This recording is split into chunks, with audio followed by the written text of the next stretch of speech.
નમસ્તે વિદ્યાર્થી મિત્રો, હું છું આપનો અંબુ સર. મારી યુટ્યુબ ચેનલમાં આપ સર્વેનું હાર્દિક સ્વાગત કરું છું.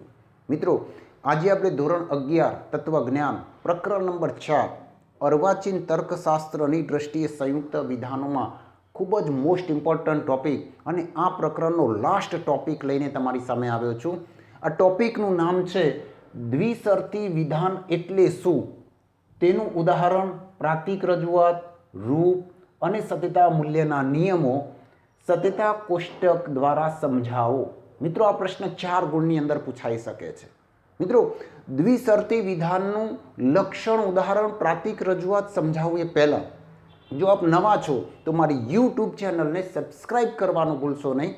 એની બાજુમાં બેલ આઇકોન આપેલું છે, જેને પ્રેસ કરો જેથી મારા નવા વિડીયોના નોટિફિકેશન આપને નિયમિત મળતા રહે.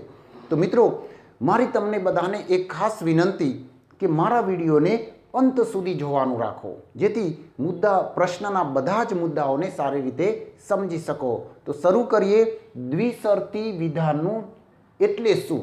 મિત્રો, સૌથી પહેલાં આપણે દ્વિશરતી વિધાનનું લક્ષણ આપીશું, દ્વિશરતી વિધાનની વ્યાખ્યા આપીશું.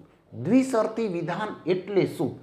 દ્વિશરતી વિધાન એટલે જે સંયુક્ત વિધાનમાં બે સાદા વિધાનો જો, તો અને તો જ કારકથી જોડાયેલા હોય તે સંયુક્ત વિધાનને દ્વિશરતી વિધાન કહે છે. મિત્રો, મેં તમને અગાઉ આપણે સંયુક્ત વિધાન એટલે કે સત્યતા ફલનલક્ષી સંયુક્ત વિધાનોમાં નિષેધ, સમુચ્ચય, વિકલ્પન, શરતીના લક્ષણો જોઈ ગયા.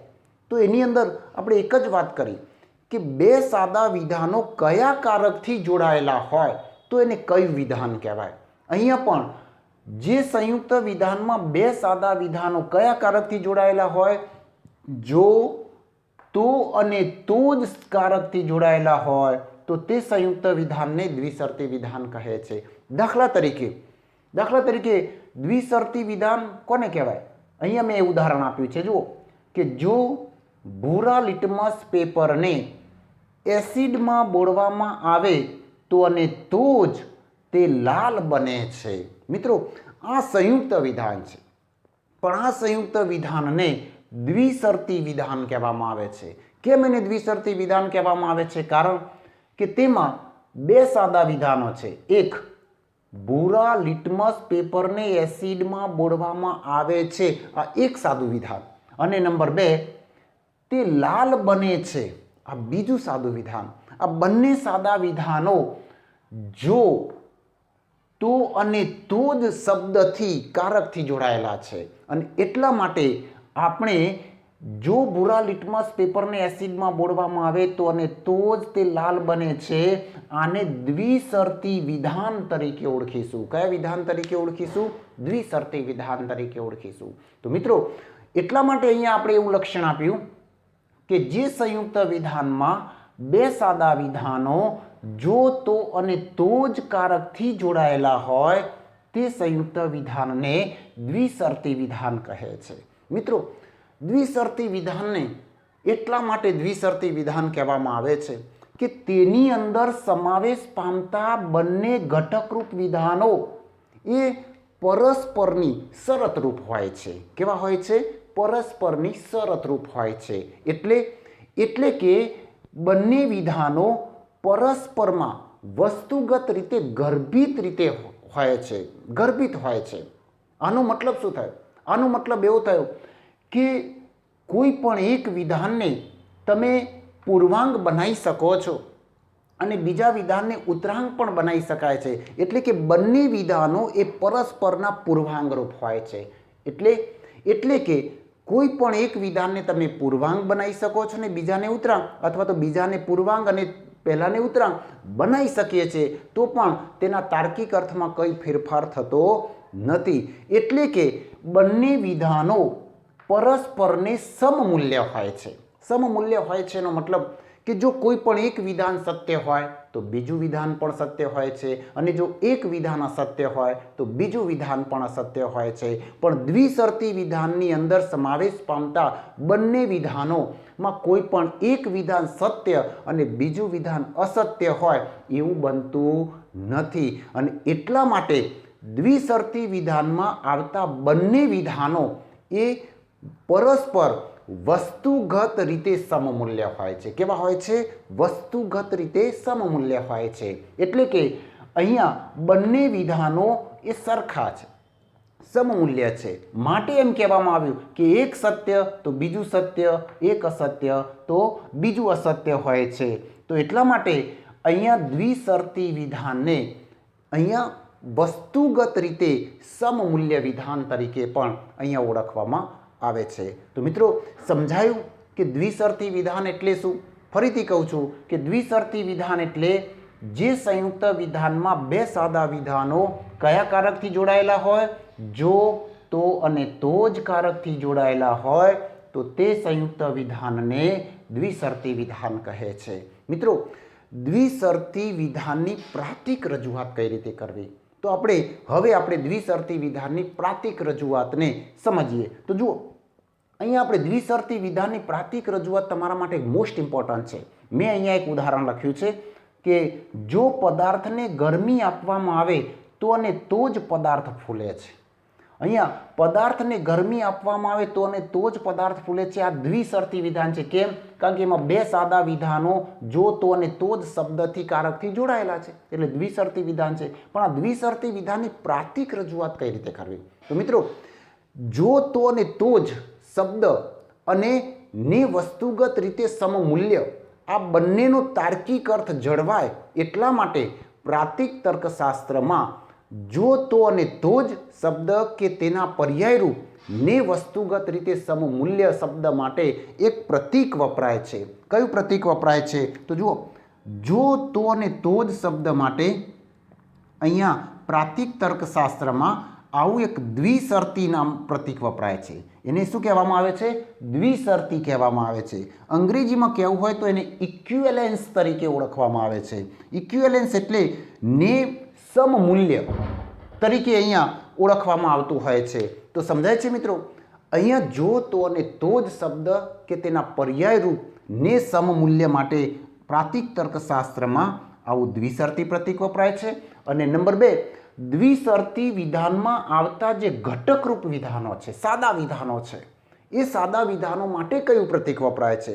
તો પ્રાતિક રજૂઆત કરવા માટે એથી ઝેડ સુધીના કોઈ પણ કેપિટલ અક્ષરનો ઉપયોગ કરવામાં આવે છે. આ કેપિટલ અક્ષરોને આપણે વિધાનપરક અચલો તરીકે ઓળખવામાં આવે છે. શું કહેવાય છે એને? વિધાનપરક અચલ કહેવામાં આવે છે. તો મિત્રો, આ દ્વિશરતી વિધાનની પ્રાતિક રજૂઆત કરવા માટે એમાં આવતા સાદા વિધાનો માટે, એટલે કે પદાર્થને ગરમી આપવામાં આવે એ સાદા વિધાન માટે, પદાર્થ ફૂલે છે એ બીજા સાદા વિધાન માટે આપણે કોઈ પણ 2 એથી ઝેડ સુધીના કેપિટલ અક્ષરની પસંદગી કરીશું, એટલે કે વિધાનપરક અચલની પસંદગી કરીશું. તો જુઓ, એના માટે આપણે એની સંકેતાવલી બનાવીશું. દરેકને એથી ઝેડ સુધીના ગમે તે કેપિટલ અક્ષરની પસંદગી કરી શકીએ છીએ, પણ અહીંયા આપણે પસંદગી કરવી નિશ્ચિત હોય છે. તો જુઓ, કઈ પદાર્થને ગરમી આપવામાં આવે છે આ એક સાદું વિધાન, એના માટે આપણે કોઈ પણ એક કેપિટલ અક્ષર માની લો કે પસંદ કરીએ. તો માની લો કે અહીંયા હું જે કેપિટલ અક્ષરની પસંદગી કરું છું. પદાર્થ ફૂલે છે એના માટે હું કે વિધાનપરક અચલની પસંદગી કરું છું. તો મિત્રો, અહીંયા એની પ્રાતિક રજૂઆત શું થાય? જો પદાર્થને ગરમી આપવામાં આવે તો અને તો જ પદાર્થ ફૂલે છે, એ વિધાનની પ્રાતિક રજૂઆત કઈ રીતે થશે? એને પ્રાતિક ભાષામાં કઈ રીતે રજૂ કરવું? તો જુઓ, પદાર્થને ગરમી આપવામાં આવે છે આ સાદા વિધાન માટે આપણે કયું પ્રતીક પસંદ કર્યું? જે કેપિટલ અક્ષર. જો, તો અને તો જ કારક કે શબ્દ માટે આપણે કયું પ્રતીક વપરાય છે? આ દ્વિશરતી પ્રતીક વપરાય છે. અને પદાર્થ ફૂલે છે બરાબર કયું પ્રતીક પસંદ કર્યું? કે કેપિટલ અક્ષર. તો હવે આ વિધાનની પ્રાતિક રજૂઆત શું બને? તો જુઓ અહીંયા મિત્રો, જો શબ્દ માટે આપણે પ્રતીક નહીં મૂકીએ, તો અને તો જ શબ્દ આવે ત્યારે આપણે પ્રતીક મૂકીશું. તો પદાર્થને ગરમી આપવામાં આવે છે બરાબર જે કેપિટલ અક્ષર, તો અને તો જ શબ્દ માટે કયું પ્રતીક મૂકવાનું? દ્વિશરતી પ્રતીક. તો અહીંયા દ્વિશરતી પ્રતીક મૂકીશું. પદાર્થ ફૂલે છે બરાબર કયું પ્રતીક પસંદ કર્યું હતું? કે. તો આપણે અહીંયા કે મૂકીશું, કે કેપિટલ અક્ષર લખીશું. તો એની પ્રાતિક રજૂઆત થશે જે દ્વિશરતી કે. શું બની? જે દ્વિશર્તી કે તો આ જો પદાર્થને ગરમી આપવામાં આવે તો અને તો જ પદાર્થ ફૂલે છે એની પ્રાતિક ભાષામાં આવી રીતે રજૂ થાય જે દ્વિશર્તી કે જે બરાબર પદાર્થને ગરમી આપવામાં આવે છે દ્વિશર્તી બરાબર જો તો અને તો જ કે બરાબર પદાર્થ ફૂલે છે તો આ મુજબની પ્રાતિક રજૂઆત થાય છે મિત્રો અહીંયા આપણે દ્વિશર્તી વિધાનની પ્રાતિક રજૂઆત કઈ રીતે થાય છે એને સમજ્યા હવે દ્વિશર્તી વિધાનો એ વિષયની દ્રષ્ટિએ અલગ અલગ હોઈ શકે છે દ્વિશર્તી વિધાનને વિષયની દ્રષ્ટિએ અલગ અલગ હોઈ શકે છે પણ એનું રૂપ તો સમાન જ હોય છે તો જો આપણે દ્વિશર્તી વિધાનના રૂપની રજૂઆત કરવી હોય તો કઈ રીતે કરવી તો દ્વિશર્તી વિધાનમાં રૂપની રજૂઆત કરવા માટે આપણે કયા પ્રતીકોનો ઉપયોગ કરીશું મિત્રો રૂપની રજૂઆત કરવા માટે PQRS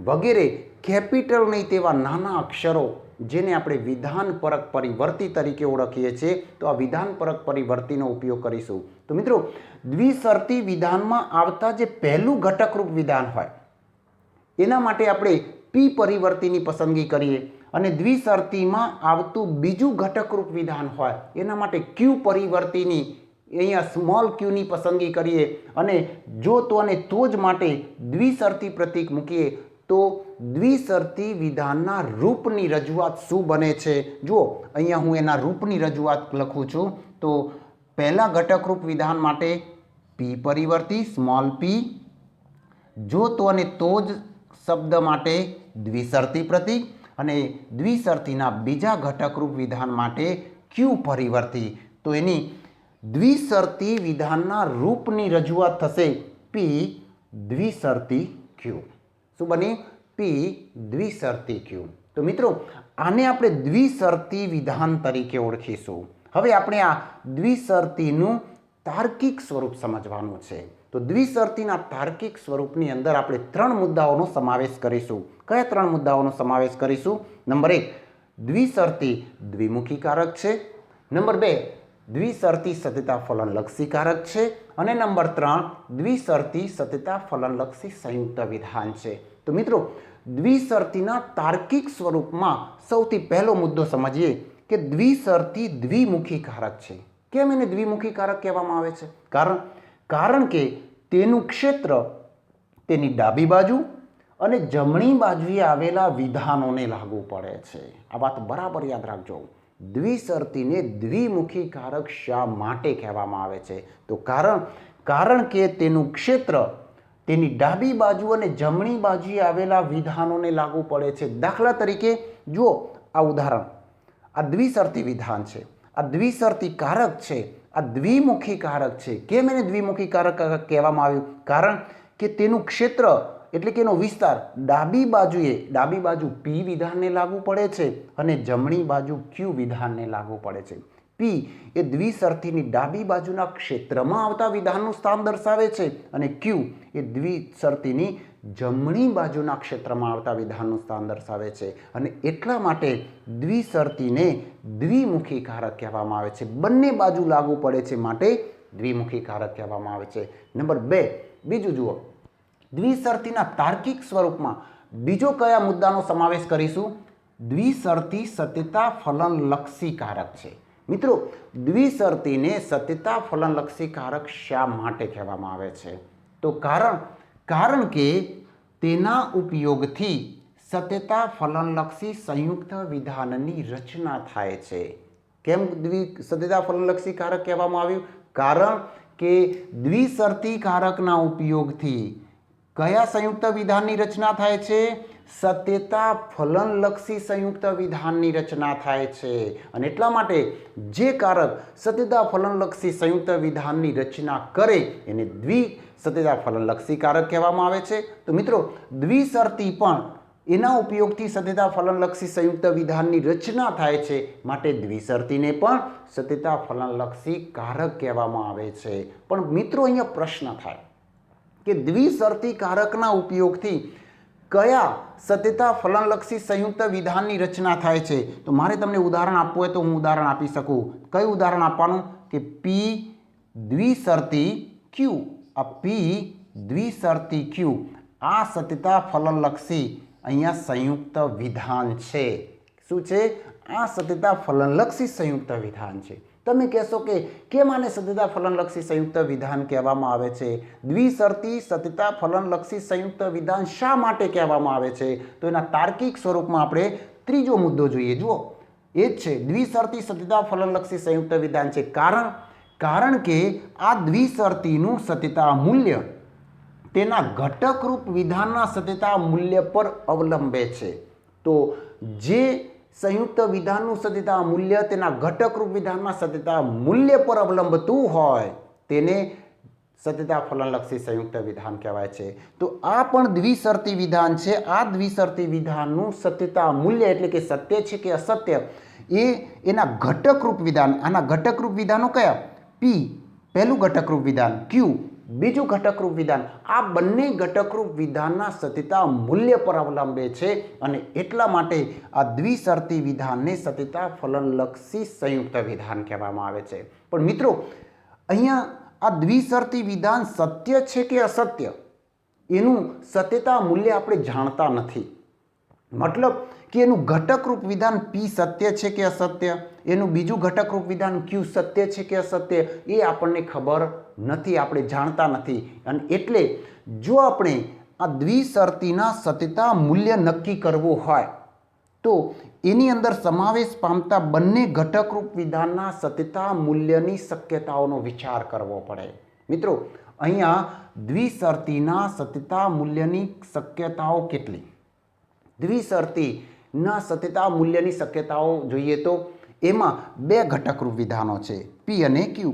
આપણે પી અને ક્યુના સત્યતા મૂલ્યનો એક સાથે વિચાર કરીએ તો આપણને અહીંયા 4 શક્યતાઓ મળે છે. કેટલી શક્યતાઓ મળે છે? 4 શક્યતાઓ મળે છે. કઈ 4 શક્યતાઓ મળે છે? એક, પહેલી શક્યતા જુઓ, પી સત્ય હોય અને ક્યુ સત્ય હોય, પહેલી શક્યતા. બીજી શક્યતા, પી સત્ય હોય અને ક્યુ અસત્ય હોય, એવી પણ બની શકે છે. ત્રીજી શક્યતા, પી અસત્ય અને ક્યુ સત્ય પણ હોઈ શકે છે. ચોથી શક્યતા, પી અસત્ય અને ક્યુ અસત્ય પણ હોઈ શકે છે. તો મિત્રો, અહીંયા પી અને ક્યુના સત્યતા મૂલ્યનો એક સાથે વિચાર કરીએ છીએ તો આપણને 4 શક્યતાઓ મળે છે. પણ પ્રશ્ન એ થાય કે આ પી દ્વિશરતી ક્યુ એ કઈ શક્યતામાં સત્ય બને અને કઈ શક્યતામાં અસત્ય બને, એટલે કે એનું સત્યતા મૂલ્ય શું એ નક્કી કરવું હોય તો તર્કશાસ્ત્રીઓએ દ્વિશરતીનો સત્યતા મૂલ્યનો નિયમ બનાવ્યો. મોસ્ટ ઇમ્પોર્ટન્ટ, આ દ્વિશરતીનો સત્યતા મૂલ્યનો નિયમ જણાવો. શું નિયમ બનાવ્યો? તો જુઓ, જો બંને વિધાનો કાં તો સત્ય હોય કાં તો અસત્ય હોય તો અને તો જ દ્વિશરતી વિધાન સત્ય બને છે, નહીં તો અસત્ય બને છે. મિત્રો, દ્વિશરતી વિધાન ક્યારે સત્ય બને ક્યારે અસત્ય બને એનો સત્યતા મૂલ્યનો નિયમ શું કહે છે? ફરીથી જુઓ, જો બંને વિધાનો એટલે કયા? પી અને ક્યુ. આ બંને વિધાનો કાં તો સત્ય હોય, કેવા હોય? કાં તો સત્ય હોય કાં તો અસત્ય હોય. બંને વિધાનો કાં તો સત્ય કાં તો અસત્ય હોય તો અને તો જ દ્વિશરતી વિધાન સત્ય બને છે, નહીં તો અસત્ય બને છે. નહીં તો અસત્ય બને છે એનો મતલબ એવો થાય કે કોઈ પણ એક વિધાન સત્ય અને બીજું અસત્ય હોય તો પણ દ્વિશરતી વિધાન અસત્ય બને છે. તો સમજાયું? આના ઉપરથી આપણે હવે દ્વિશરતીનો સત્યતા કોષ્ટક રચીશું. હવે દ્વિશરતીનો સત્યતા કોષ્ટક રચવાનું આવે ત્યારે આપણે કોનો સત્યતા કોષ્ટક રચીશું? પી દ્વિશરતી ક્યુ, સ્મોલ પી દ્વિશરતી સ્મોલ ક્યુનો. આ દ્વિશરતી વિધાન છે, આ દ્વિશરતીનો સત્યતા કોષ્ટક રચવાનો છે. તો આનો સત્યતા કોષ્ટક રચવો હોય તો સૌ પ્રથમ એની અંદર સમાવેશ પામતા સાદા વિધાનો એટલે કે પી અને ક્યુ ના અલગ સ્તંભની રચના કરવી પડે. તો મિત્રો, સૌથી પહેલાં જુઓ, અહીંયા નંબર 1, પહેલા નંબરનો સ્તંભ એટલે પીનો, બીજા નંબર સાદા વિધાન ક્યુનો સ્તંભ એટલે પી અને ક્યુ બંને સાદા વિધાનોનો સ્તંભની રચના કરી, અને ત્રીજો સ્તંભ સંયુક્ત વિધાન પી દ્વિશરતી ક્યુ. આ સંયુક્ત વિધાન છે, સંયુક્ત વિધાનનો સ્તંભ. હવે આપણને ખબર છે કે પી અને ક્યુના સત્યતા મૂલ્યનો એક સાથે વિચાર કર્યો તો આપણને અહીંયા 4 શક્યતાઓ મળી. તો અહીંયા સજ્જા કોષ્ટકમાં પણ આપણને 4 શક્યતાઓ મળે છે. કઈ 4 શક્યતાઓ મળે છે? જે અહીંયા જે શક્યતાઓ મળી છે એ જ અહીંયા શક્યતાઓ મળે. એટલે કે સત્ય માટે આપણે ટી મૂકીશું, અસત્ય માટે એફ પ્રતીક મૂકીશું. તો પહેલી શક્યતા કઈ? પહેલી શક્યતા પી સત્ય અને ક્યુ સત્ય, એટલે કે બંને સત્ય હોય, ટીટી. બીજી શક્યતા કઈ? પી સત્ય અને ક્યુ અસત્ય હોઈ શકે છે, બીજી શક્યતા.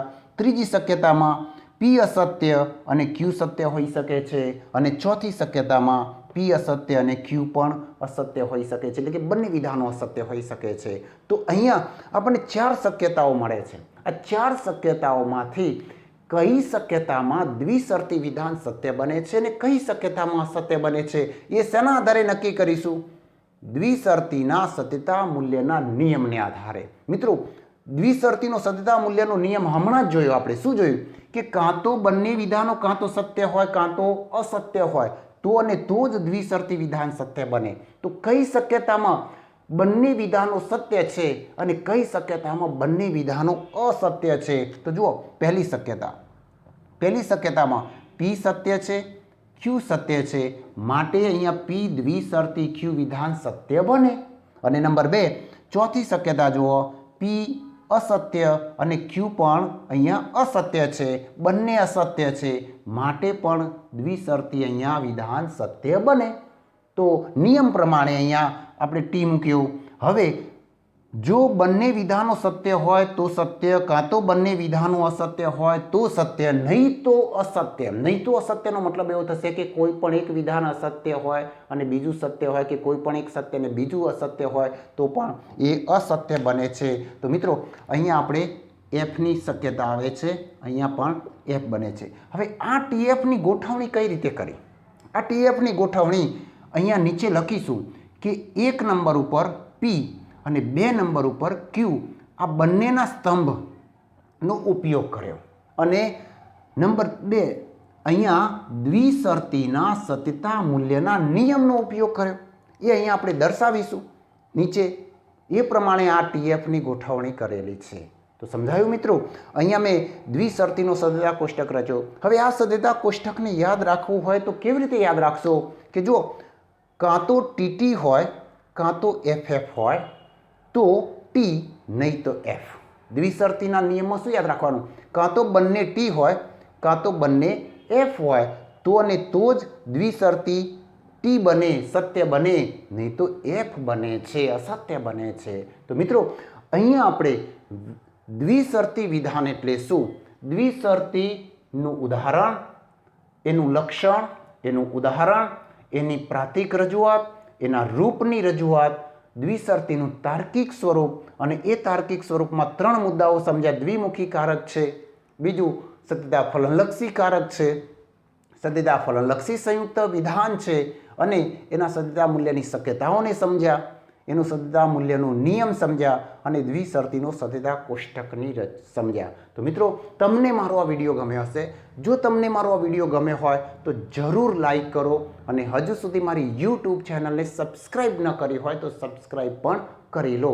તો મિત્રો, અહીંયા આપણે ચોથું પ્રકરણ અર્વાચીન તર્કશાસ્ત્રની દ્રષ્ટિએ સંયુક્ત વિધાનો છે એ અહીંયા હવે પૂર્ણ કરી દઈએ છીએ. અને હવે આપણે નેક્સ્ટ ટાઈમ 5મું પ્રકરણ જટિલ સંયુક્ત વિધાનની શરૂઆત કરીશું. તો નેક્સ્ટ વિડીયો લઈને આવું. ત્યાં સુધી આપની રજા લઉં છું.